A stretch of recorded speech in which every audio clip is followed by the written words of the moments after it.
comment devient-on polyglotte? On m'a posé la question: «Comment devenir polyglotte, Cédric?» Je sais que tu parles, le chinois, tu parles l'anglais, tu parles un petit peu d'allemand, tu parles un petit peu de japonais, un petit peu de thaï, tu parles du français bien évidemment.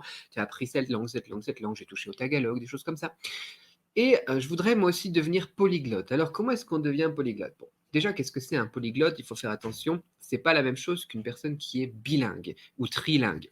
Quand on parle de multilinguisme, généralement, ça va être quelqu'un qui va avoir un niveau, de type langue maternelle dans une langue ou dans une autre. Moi, je peux avoir vraiment un niveau bilingue en anglais, en chinois, en français. Je peux vraiment me débrouiller pour tout dans toutes les situations de la vie de tous les jours dans ces trois langues-là et switcher de l'une à l'autre aussi sans aucune difficulté. Donc je suis trilingue. Mais je ne suis pas plus au final au niveau du multilinguisme parce que les autres langues que je parle, je dépasse rarement le niveau courant, ce qui est déjà pas mal. Ce qui est déjà pas mal. Bon, après, il faut bien sûr noter quelque chose d'intéressant, c'est que même dans sa langue maternelle, on n'est jamais vraiment complètement parfait. Quand tu entends quelqu'un qui va te parler, je sais pas moi, de quelque chose de scientifique, de macroéconomie, microéconomie, si c'est pas ta spécialité, de sciences, de biologie, de, je sais pas moi, de toutes ces choses-là, au final, de bourse même, si tu veux, tu vois, donc tout ce qui est trading, tout ce qui est marketing, etc. Au final, c'est ta langue, mais tu le comprends pas forcément, tu vois le bonhomme. Donc il faut aussi se fixer des limites au niveau courant, niveau bilingue. Moi, je juge qu'on est vraiment au niveau courant quand on a un niveau HSK 4.5 en chinois ou un niveau B2, donc en français, allemand, etc., selon le cercle de référence des langues européens, et qu'on a un niveau bilingue à partir du moment où on peut switcher d'une langue à l'autre et parler naturellement dans les situations de la vie de tous les jours sans aucun souci. Moi, quand je parle par exemple en allemand, je lutte. Je lutte, c'est dur, c'est difficile, tu vois, c'est compliqué, c'est pas naturel. Je peux presque tout comprendre les trucs de la vie de tous les jours, je peux réussir à me débrouiller dans la vie de tous les jours, tu vois, c'est un niveau courant, mais je me sens pas bilingue, quoi. Je me sens pas vraiment, tu vois, je peux pas parler comme je parle avec ma femme ou mes enfants, tu vois, en switchant en l'anglais ou chinois.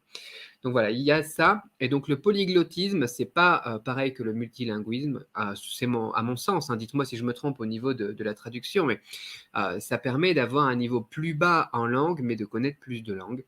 Et on est polyglotte à partir de plus de langues, tout simplement. Et je crois qu'à partir de 5 ou 6 langues, on s'appelle hyperglotte. Donc moi, je ne sais pas si je suis hyperglotte ou pas, parce qu'après, je préfère rester modeste sur mon niveau en certaines langues quand même. Mais on peut dire effectivement que je suis aussi polyglotte ou trilingue. Bon, comment est-ce qu'on devient polyglotte? Ça, c'est une question intéressante. On peut devenir polyglotte, bah, tout simplement, à partir du moment où on considère que tous les bilingues trilingues sont polyglottes, tout simplement en grandissant dans une famille binationale, comme on l'avait évoqué dans d'autres vidéos. Ou bien alors, tout simplement, en prenant des cours, tout simplement en se focalisant sur le parler courant de la vie de tous les jours dans chacune des langues que l'on va étudier et en essayant d'atteindre un niveau HSK 4.5 en chinois ou un niveau de référence B2 selon le cercle de référence européen des langues, pour les langues en général. Il faut savoir que je fais la distinction entre les deux parce qu'au niveau du Ramban, du ministère de l'Éducation chinois pour l'apprentissage du chinois, etc., ils disent que le HS4, HSK4, c'est le niveau B2, mais en Europe, ils disent que le HSK4, c'est pas vraiment un B2, c'est un faux B2, c'est un B1+.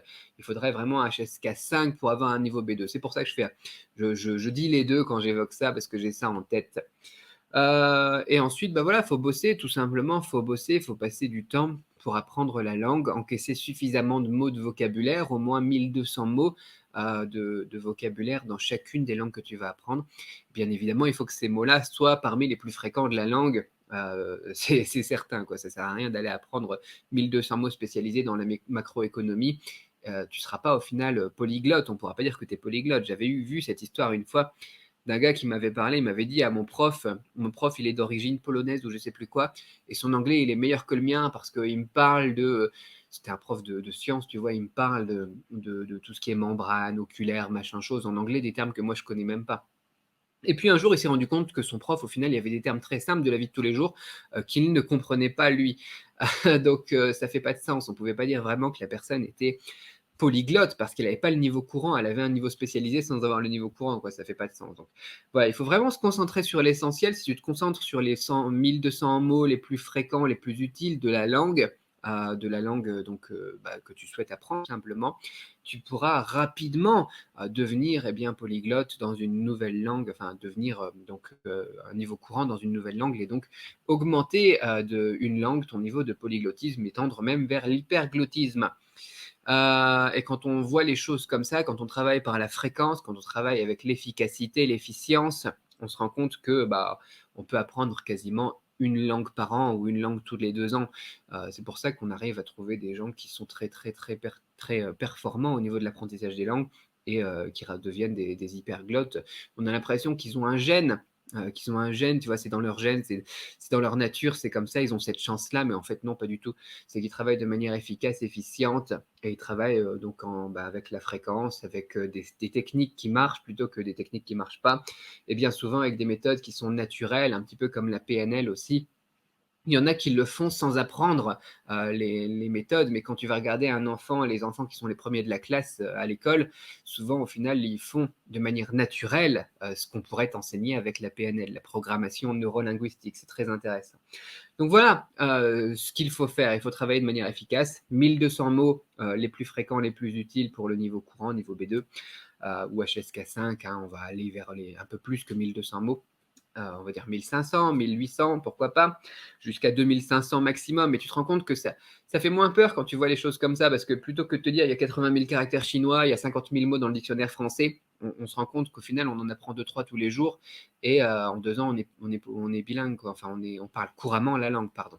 On peut devenir polyglotte au final en 2 ans, 4 ans, 6 ans, avec 2, 3, 4 langues à son portefeuille de langue, quoi. Voilà comment est-ce qu'on devient polyglotte selon moi. Dites-moi ce que vous en pensez, vous, de votre côté. Je sais qu'il y a beaucoup de gens qui vont me dire: «C'est pas si facile que ça au final, il faut 7 ans pour apprendre une langue» et cetera. C'est ce que la plupart des gens pensent. Mais c'est parce que la plupart des gens travaillent de manière scolaire et travaillent avec juste 3 heures par semaine de manière séparée, 1 heure par-ci, 1 heure par-là. Ça dépend aussi le travail que tu fournis, l'investissement que tu y mets, l'environnement. Est-ce que tu te crées toi-même un environnement? Est-ce que tu travailles avec la méthode naturelle ou pas, et cetera, quoi. Donc bien évidemment, il y a des gens qui vont mettre 7 ans, voire 15 ans, voire toute une vie pour apprendre une langue sans jamais forcément y arriver parce qu'ils n'auront pas la bonne méthode, tout simplement.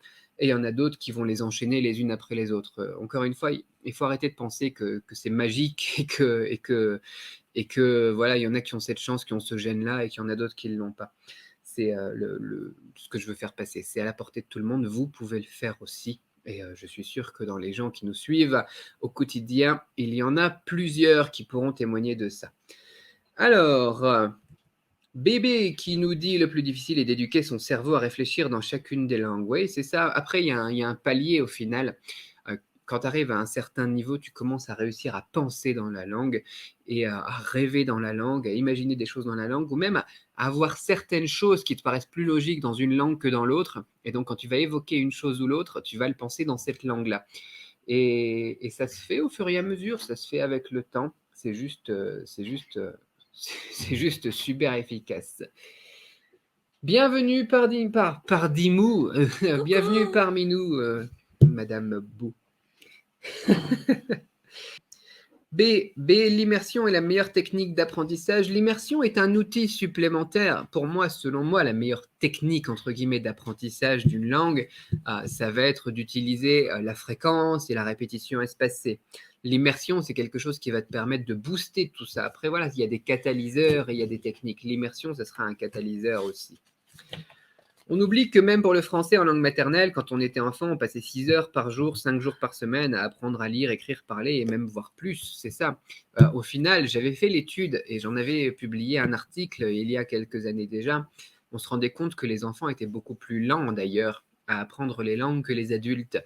Parce que quand tu vois l'exposition qu'ils ont, la pratique qu'ils ont, etc., par rapport à un adulte et le niveau qu'ils ont après 5 ans, 6 ans, 7 ans, c'est ridicule au final ce qu'ils arrivent à faire par rapport à un adulte qui bosse efficacement une nouvelle langue. Mais ils ont cet avantage, les enfants par contre, d'avoir le cerveau plus malléable, notamment en ce qui est à l'écoute des fréquences pour reproduire exactement les sons. On parlait de Lucie la dernière fois aussi, qui a pas d'accent quand elle parle thaïlandais, pas d'accent quand elle parle japonais, pas d'accent quand elle parle français, pas d'accent quand elle parle chinois. C'est juste impressionnant. Et deuxième avantage qu'ils ont les enfants, c'est que même s'ils sont très lents à apprendre les langues, ils font ça facilement au final, ils font ça par le jeu, ils s'amusent, ils vivent tout simplement la langue et ça d'ailleurs, c'est la méthode naturelle, c'est quelque chose que l'on peut reproduire aussi nous autres adultes et qu'on oublie trop souvent. On oublie trop souvent, on veut travailler avec des livres, on veut travailler de manière analytique, on veut tout comprendre, tout décortiquer, comprendre toutes les règles et cetera alors que quand tu vois, quand tu étais enfant, tu arrivais à bien parler français sans avoir étudié le Becherel, tu vois. Tu arrivais à parler donc ta langue maternelle sans avoir à étudier l'étymologie de chaque élément, tu vois. Tu arrivais à parler ta langue sans avoir à travailler sur chacun des synonymes. Je vois des gens qui veulent essayer de tout comprendre, tout décortiquer, etc., parce qu'ils veulent bien apprendre la langue, alors qu'au final, voilà, c'est vraiment de écouter, répéter, et puis du jeu, pratiquer, beaucoup de pratiques et beaucoup d'erreurs, et ensuite tu recommences, quoi. Et ça, c'est la méthode naturelle qu'on évoque justement dans les cours que je donne aussi au niveau de l'apprentissage du chinois. Tu as le lien en dessus ou en dessous dans la description, quoi. On essaie de travailler de manière naturelle, efficace, efficiente. Et, euh, et voilà, c'est tout à fait pertinent ce que tu dis là, Thibaut. C'est quelque chose que les gens oublient beaucoup et ils se disent, voilà, parce que je suis vieux, maintenant je peux pas, alors qu'on peut tout à fait reproduire ça et être encore plus efficace que les enfants, quoi. Je me souviens d'avoir fait d'énormes progrès en espagnol quand je devais parler constamment dans cette langue jusqu'à penser et rêver dans cette nouvelle langue. Voilà, il faut se forcer au final à parler la langue. Et encore une fois, c'est la méthode naturelle. C'est pour ça qu'il y a des gens qui disent qu'il faut, c'est l'immersion. Au final, c'est pas ça l'immersion. L'immersion, ça va être un catalyseur qui va justement te forcer à utiliser la langue, qui va te forcer à parler la langue. Mais tu remarques qu'il y a des gens aussi qui vont aller vivre en Chine, qui vont rester dans une communauté française ou qui vont pas faire l'effort, qui vont réussir à faire les choses sans avoir à sortir de leur zone de confort tout simplement et qui, même en étant immergés pendant 20 ans, j'ai des témoignages de ça aussi de personnes en Chine qui me l'ont dit, ça fait 20 ans que je suis en Chine, je parle pas un mot de chinois, quoi. Tu vois, c'est pas la solution à tout, l'immersion. Par contre, le fait d'être forcé à utiliser la langue et à pratiquer, c'est ça qui fait la différence. Et ça, on peut le reproduire de manière artificielle à partir du moment où on le sait. Et puis, on peut recréer ça eh bien, donc, dans n'importe quel pays du monde, comme Lucie, par exemple, qui a appris le chinois alors qu'elle a grandi en Thaïlande et qui parle couramment français et chinois, qui ne sont pas des langues officielles en Thaïlande, je vous le dis, croyez-moi.